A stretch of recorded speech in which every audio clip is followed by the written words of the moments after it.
Olá pessoal, Deus abençoe vocês, bem-vindo ao nosso canal. Tenho certeza que as mensagens aqui falarão ao seu coração. Se inscreva e ative as notificações. Deus vai falar ao seu coração.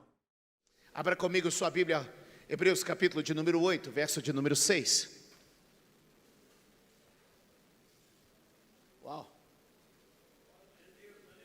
Eu não sei se você consegue perceber o ambiente da presença de Deus. E o ambiente de sua graça sobre nós. E se estamos andando por meio da graça de Deus, já não estamos mais debaixo de condenação. Portanto, já não vivemos mais debaixo do peso da lei, nem do peso da condenação, nem do peso da religião, mas temos o livre acesso a Deus pelo sangue de Jesus, seu Filho, que morreu na cruz em meu e em seu lugar. Quantos podem dizer amém? A Bíblia diz que todo o Evangelho deve ser pregado a toda criatura. Diga, o Evangelho deve ser pregado a toda criatura. Porque toda pessoa, antes de conhecer o Evangelho, se relaciona com o Deus Criador. Criador, criatura. Toda pessoa, antes de conhecer o Evangelho, ela não é filho, ela é criatura. Porque ela conhece a Deus apenas como Deus Criador. Aleluia. Então Jesus disse, ide por todo mundo e pregai-o a toda. As criaturas precisam ouvir o Evangelho. Porque enquanto o Evangelho não entra, eles conhecem Deus apenas de uma forma. Qual é a forma que eles conhecem? O Deus Criador. E em todas as culturas e em todos os lugares do mundo, os homens conhecem Deus como Deus Criador. Quantos entendem isso? O Deus Criador. Observe. Você vai a culturas que adoram o sol. E por meio da criação, eles entendem que existe um Criador. Você conhece culturas que usam pelo meio dos sacrifícios de animais, dos sacrifícios de objetos e de coisas, porque eles conhecem Deus através do Deus Criador. Eles vão a altares feitos de pedra, eles vão diante de sacerdotes que são homens e usam algo da criação para intermediar a sua vida com o Criador. Quantos entendem isso? Estão acompanhando minha ideia? Quem está acompanhando, levante a mão para eu saber. Eu não queria dificultar. Eu queria apenas compartilhar um pensamento com vocês. O Deus Criador está posto no Antigo Testamento. E os homens passam então a ter uma relação com Ele através de elementos da sua criação.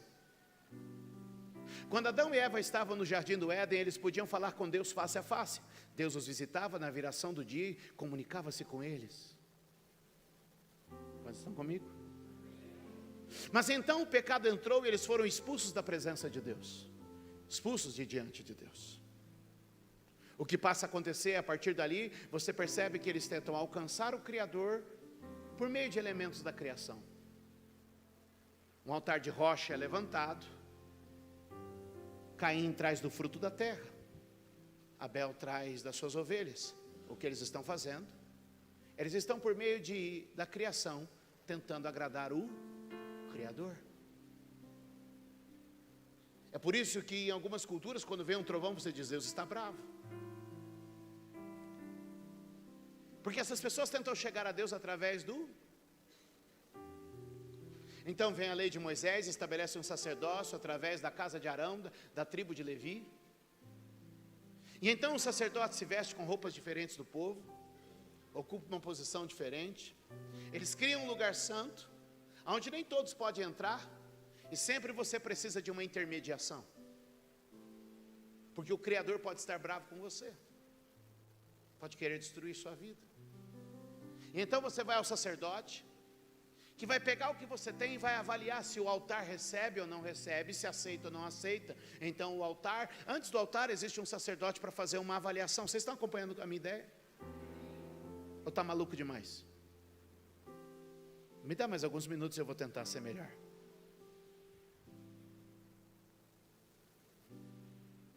E por muito tempo então os homens tentam se aproximar de Deus usando um tabernáculo, um altar e um sacerdote. Coisas criadas para tentar apaziguar-se com o seu Criador. Criador, criação, criatura. Então chega Jesus. Se a criação revela o Criador, o Filho revela o. Quando a gente tenta, por meio de elementos da criação, alcançar Deus, a gente vai conhecer apenas o. Mas quando a gente decidir alcançar Deus por meio de Cristo, nós vamos descobrir o. É por isso que eu gosto de pregar para gente inteligente. Eu tenho dificuldade de explicar, mas vocês não têm dificuldade de entender. Criador, criação, criatura. Quando eu prego o evangelho para a criatura, a Bíblia diz, o evangelho é a boa notícia de Jesus. A Bíblia diz, e a todos quanto o receberam, deu-lhes o poder de serem feitos. Quando eu apresento Deus através de Jesus, então não estou apresentando o Criador. Quando eu apresento Deus através de Jesus, eu estou apresentando o Pai.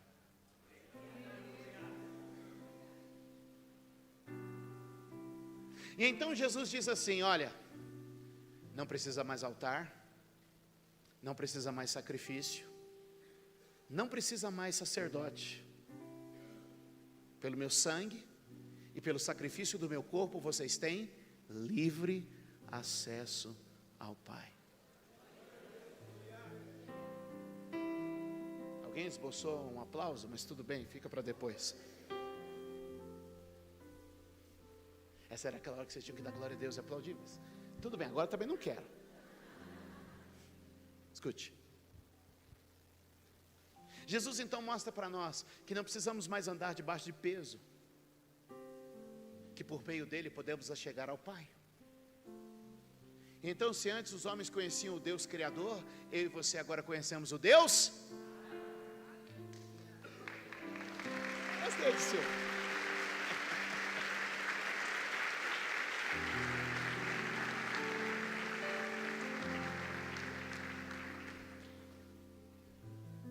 Então nós deixamos de ter uma relação com Deus por meio de elementos.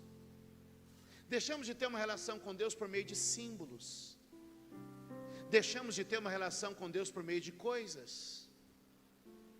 Passamos a ter uma relação com Deus por meio do Filho. Deixamos de ter uma relação com Deus por meio de objetos e por coisas da criação. Passamos a ter uma relação com Deus através do seu Filho. E por 300, 400 anos isso durou assim. A igreja de Cristo não precisava de coisas para se aproximar do seu Pai, que também é o seu Deus. Mas 300, 400 anos depois dos apóstolos, isso começou a se perder. O espírito da criatura começou a querer dominar o espírito dos filhos.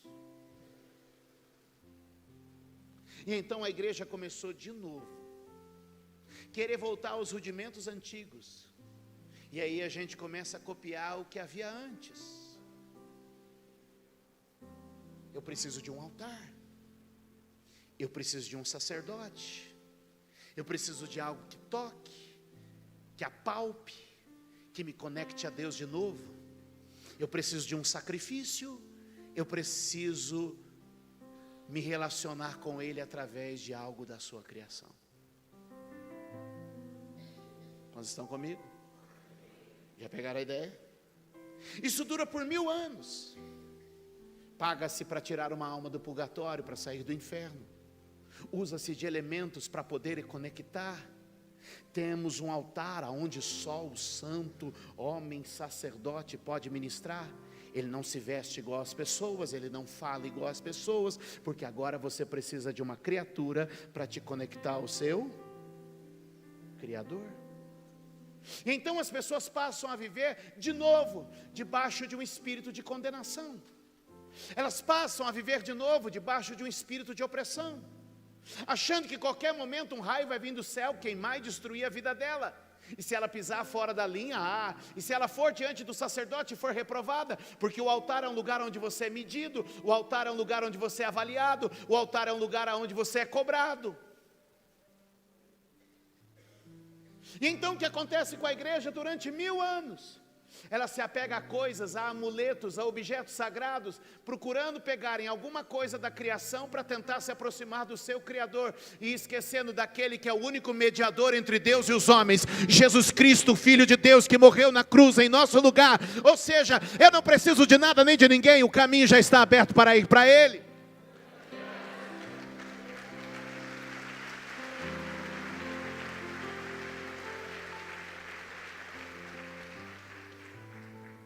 Está acompanhando comigo o raciocínio na linha do tempo? Por mais ou menos 1000 anos, então o Evangelho passa a ser mais ou menos como a lei. Eu preciso de elementos da criação para que eu possa alcançar o Criador. E eu não posso mais falar com Deus com liberdade, porque eu não posso enxergá-lo como Pai. Eu fico com medo. E então, aproximadamente 500 anos atrás, no século XVI, um doido acorda um dia e fala: isso está errado, eu vou protestar. Um doido acorda naquele dia e fala assim: isso não está certo.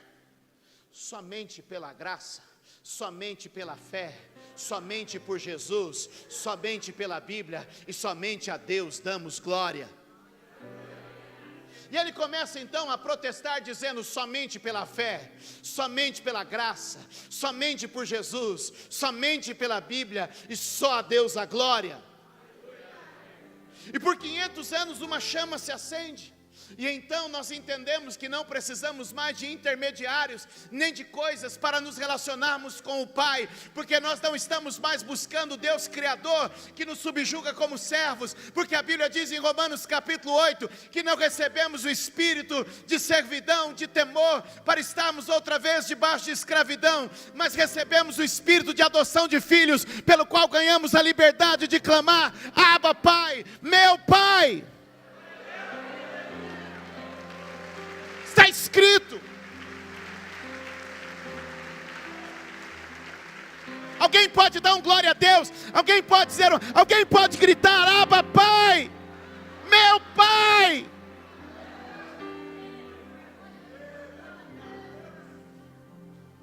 Não estamos mais limitados a coisas para que possamos alcançar a Ele. Eu não preciso mais de uma fitinha, eu não preciso mais de um objeto, eu não preciso mais de um pedaço de madeira, eu não preciso de um sacerdote, eu não preciso de um altar, nem de um lugar santo.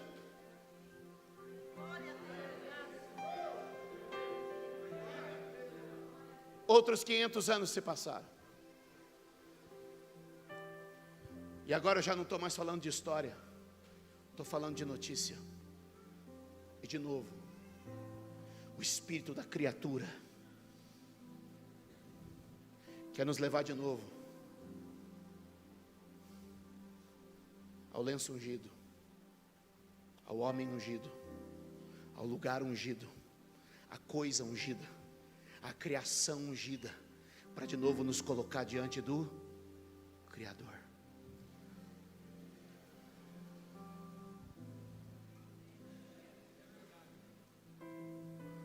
Mas eu quero hoje concordar com aquele maluco de 500 anos atrás. Só pela graça, só pela fé, só pelas Escrituras, só por Jesus, só a Deus glória.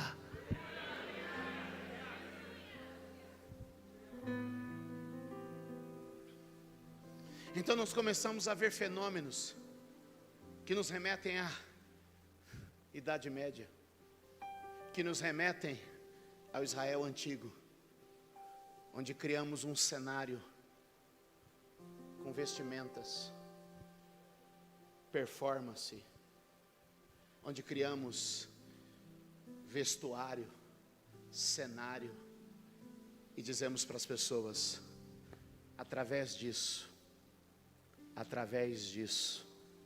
através daquilo, você chegará à sua bênção, você terá proteção, porque eu estou com medo do que o céu pode trazer para mim. Tem alguém comigo? Só temos um lugar mais alto e diferente do daí de baixo por um motivo: para que as pessoas do fundo possam ver, para que as pessoas de cima possam enxergar. Aqui não é mais santo do que aí, e aí não é mais santo do que aqui.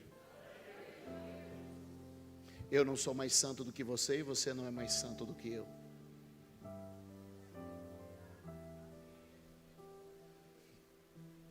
Eu não sou um canal de você a Deus. Eu tenho uma função. Só tenho uma função. Quer me chamar de bispo, é a minha função. Quer me chamar de pastor, é o meu ministério. Quer me chamar de Júlio, é o nome que minha mãe e meu pai escolheram, e eu amo esse nome. Fique à vontade. Não dependo de título, não preciso me vestir diferente, nem dizer que sou intocável ou que estou em um lugar que você não poderia estar. Sou como você, durmo com a minha mulher, às vezes discuto com ela, vou ao banheiro e minha família não quer entrar lá depois que eu saio. Sou tão igual a qualquer um aqui neste lugar. E não é um pedaço da minha roupa, não é uma gota do meu suor, mas é a graça e somente a graça de Cristo que pode abençoar você.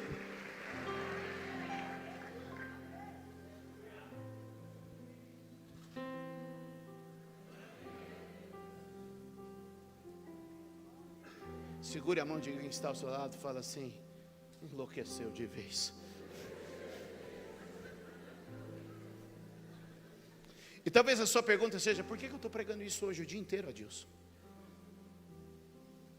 E pela primeira vez eu não ia pregar no culto da manhã. Eu dormi só 1 hora essa noite. Eu estou desde ontem, preguei o dia inteiro ontem, dormi 1 hora essa noite, porque estava viajando para poder chegar aqui no culto da manhã.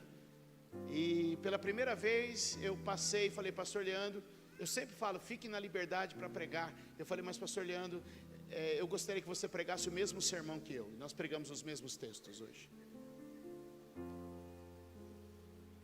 Aliás, eu não li texto nenhum ainda. Que vergonha. Mas eu citei um montão. Faça justiça.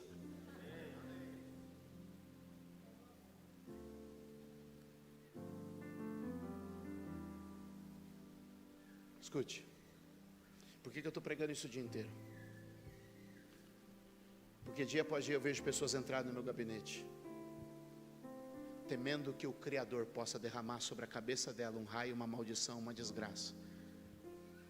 E em vez de viver a liberdade que há em Cristo Jesus, vivendo sobre o peso e a opressão da religião, querendo agradar um altar que já não existe mais, querendo fazer uma oferta que já não tem mais sentido, querendo pagar uma conta que já foi paga, vivendo o medo da condenação, esquecendo que Cristo Jesus já nos convidou ao banquete do Pai.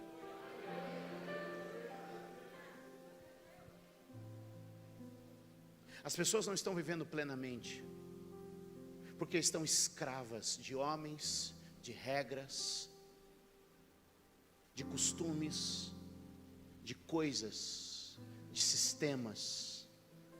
E alguém pode até dizer: mas pastor, se o senhor não fizer isso, o senhor não segura o povo. Ora, o que precisa segurar alguém é prisão.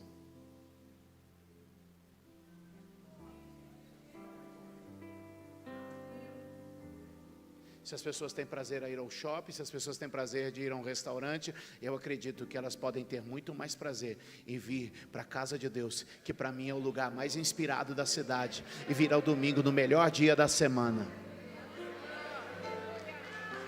Porque se a mensagem do Evangelho não for o suficiente,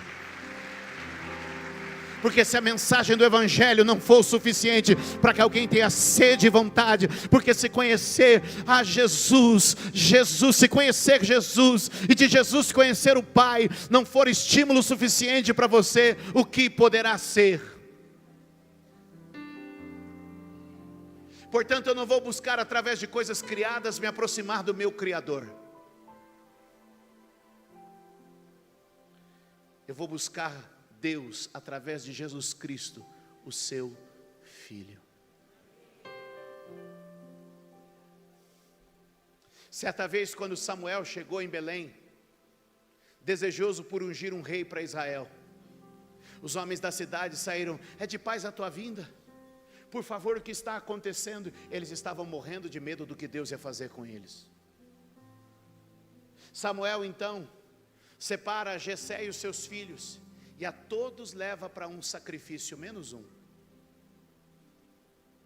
Todos os irmãos de Davi foram levados ao altar, e todos voltaram para casa como chegaram. Mas a Bíblia diz, meus irmãos, no capítulo 16 de 1 Samuel, que Davi não foi levado ao altar. A Bíblia diz que eles não se assentariam à mesa enquanto Davi não chegasse. Sabe por quê? Porque quem vai ao altar só cuidou do que está de fora, mas quem senta na mesa está cuidando do que está dentro. Para os que estavam no altar, Deus disse a Samuel: eu não vejo como vê o homem só vê o por fora, o homem vê a roupa, o homem vê o gesto, o homem vê a face, o homem vê o tom de voz, eu vejo o coração. Os que foram ao altar cumpriram o papel da religião, aparência. O que foi à mesa cumpriu o papel do evangelho. Aleluia.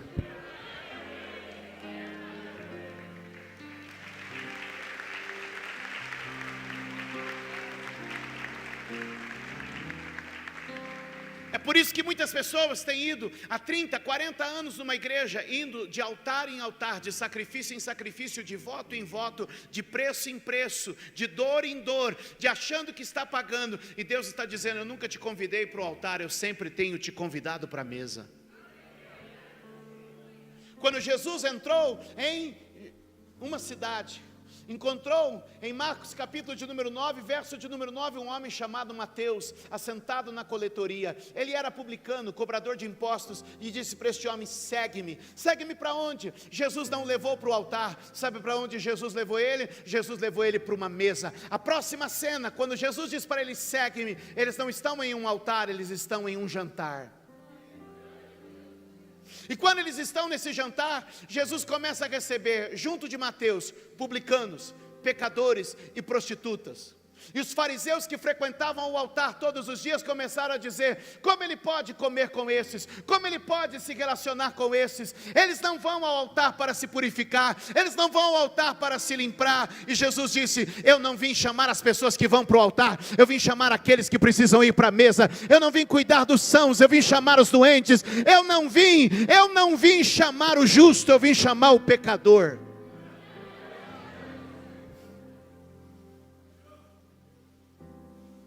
E para aqueles que frequentavam o altar, ele disse assim: aprendei o que quer dizer: misericórdia quero, e não sacrifício.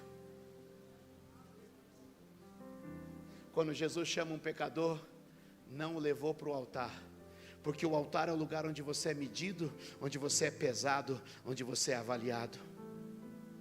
Já a mesa, ele diz: a mesa é o lugar dos filhos.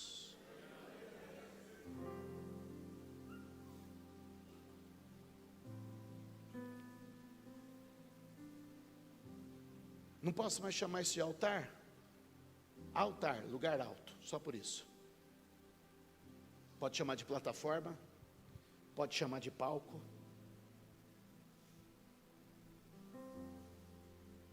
Mas o que eu quero dizer é que Jesus nos convida à sua mesa, porque o altar quer nos apresentar o Criador, e Jesus quer nos apresentar o Pai.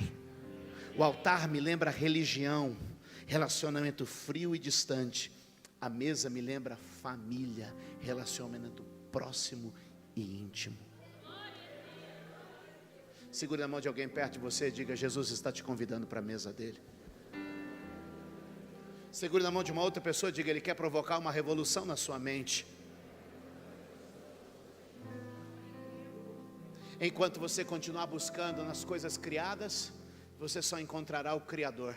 Mas o dia que você buscar, aleluia, através do Filho, você encontrará um Pai de amor. Dê um aplauso bem forte a Jesus.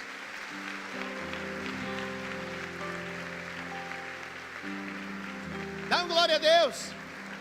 Diga um aleluia neste lugar.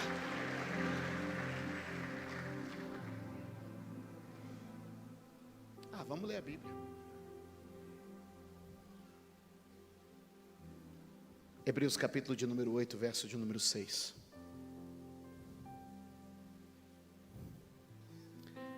Agora, porém, o ministério de Jesus, aleluia. Agora, porém, o ministério que Jesus recebeu é superior ao deles. Assim como também a aliança da qual ele é mediador é superior à antiga, sendo baseada em promessas superiores. Diga comigo: maior, melhor e superior. Diga de novo: maior, melhor e superior.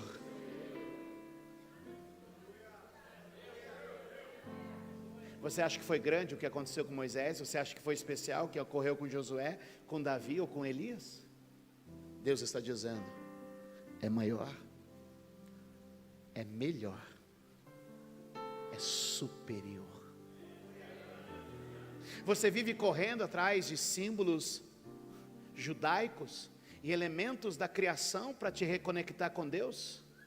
Ele está dizendo para você: é maior, é melhor, é superior.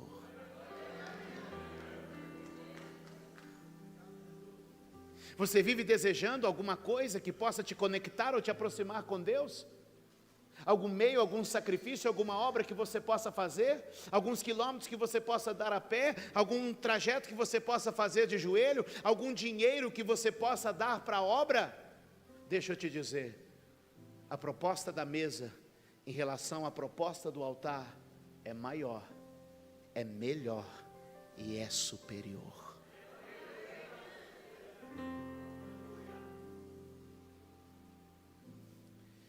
Porque a proposta do altar cuida do que está de fora,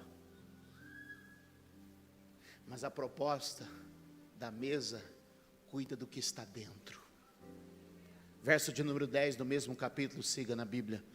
Hebreus capítulo de número 8, verso de número 10. Leia comigo.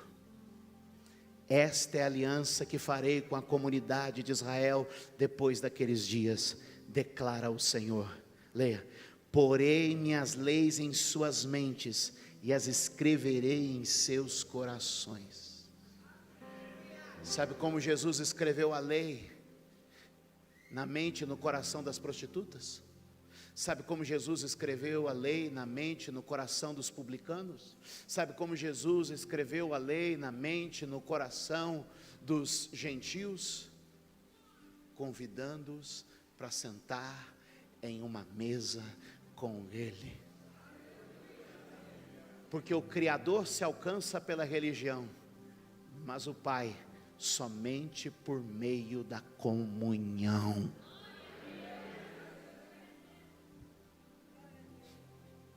Outro dia disseram assim: você faz 4 cultos na ceia porque as pessoas só vão na ceia? Eu detesto que critiquem o meu povo. Eu falei: não, porque meu povo não vai só na ceia. O que acontece é que o meu povo não falta na ceia.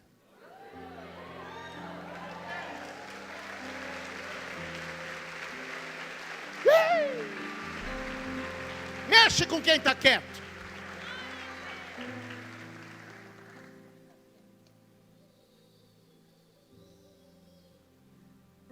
Porque os 700 que vêm a mais no dia da ceia, os 500, 700 que vêm a mais no dia da ceia, é 500, 700 que faltam nos domingos, mas que não faltam no dia da ceia.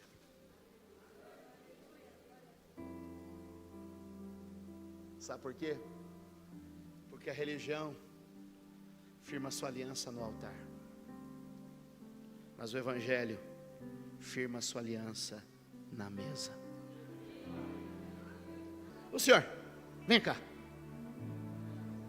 rapidamente, vem.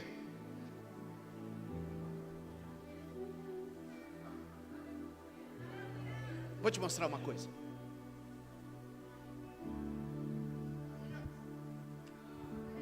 O senhor se batizou agora no último batismo? Como é o nome do senhor? Ivanildo. Ivanildo, o senhor recebeu Jesus aqui na igreja? Amém. E agora foi batizado no último batismo. Vem cá. Foi? Aperta a boca. Estende a mão.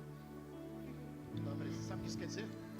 Você sabe o que isso quer dizer? Isso quer dizer Isso quer dizer qualquer pessoa que qualquer pessoa chegar diante de Jesus que chegar diante de Jesus pode abençoar, pode falar do seu Pai. em nome do seu Pai. Deus te abençoe. Que o Senhor te abençoe, que o Senhor te guarde, que faça resplandecer Você, sobre você seu rosto e que hoje e sempre te dê a paz. o Senhor te dê a paz. Amém.